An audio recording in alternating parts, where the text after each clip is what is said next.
நீயாவது கேள எதாவது ஒண்ணு. நீ என்ன கேட்டாலும் தாத்தா உனக்கு பதில் சொல்றேன். ஆமா, இவங்களுக்கு எல்லாம் ரோசம் வரட்டும்.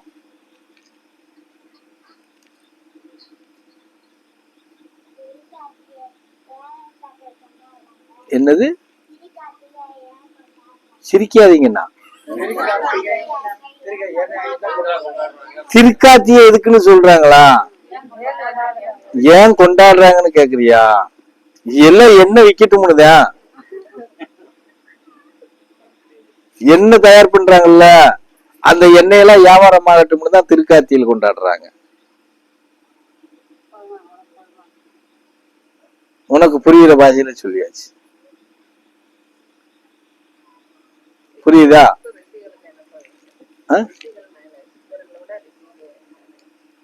ஆமாப்பா, நான் சொன்னேன் இல்லையா, ரிஷி ராசரிஷி.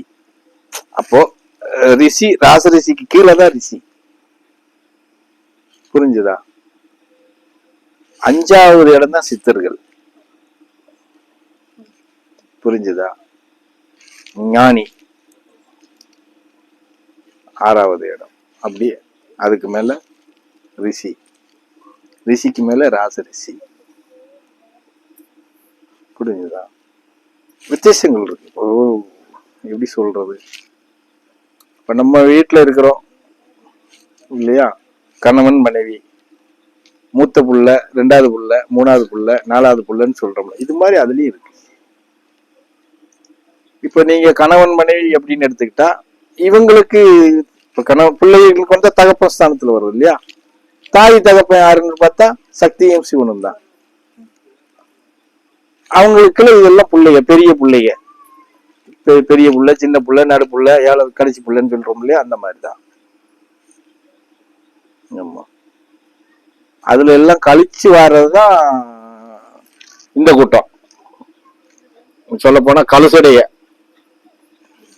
எப்படி கலுசடைய. அதனாலதான் என்ன சொன்னாலும் கழுவ முடிய மாட்டேங்குது. ஆமா, மானிட பிறகு கலுசடைய தான். அதுல தெளிச்சு எடுக்கிறது தான். நமக்கு எல்லா குணமும் இருக்கு இல்லையா, அசுர குணமும் இருக்கு, தேவ குணமும் இருக்கு இல்லையா. அப்படிங்கும்போது நம்ம வந்து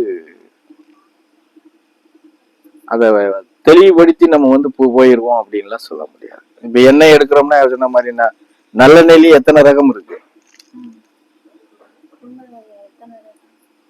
இப்ப நம்ம ஜோதிக்கு நல்லெண்ணெய் வாங்குறோம், ஒரிஜினல் நல்லெண்ணெய் கிடையாது, அது கடைசி மண்டி. சுத்தமான எண்ணெய் வாங்குறதுக்கு நமக்கு வக்கு இல்லை. எப்படி 5000 போட்டு டின்னு எங்க எடுக்க முடியும்? 5000 7000? போன வருஷம் 5000 6000 நீ எடுத்தது குரு பூஜைக்கு என்ன எடுத்தீங்கள?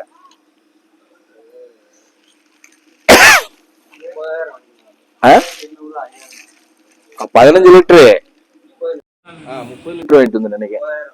9000 30 லிட்டருக்கு. அப்போ ஆட்டின இடத்துல செக்கில் போய் வாங்கிட்டு வந்தான். கடையில போய் எடுத்தா நமக்கு இன்னும் கூடும்.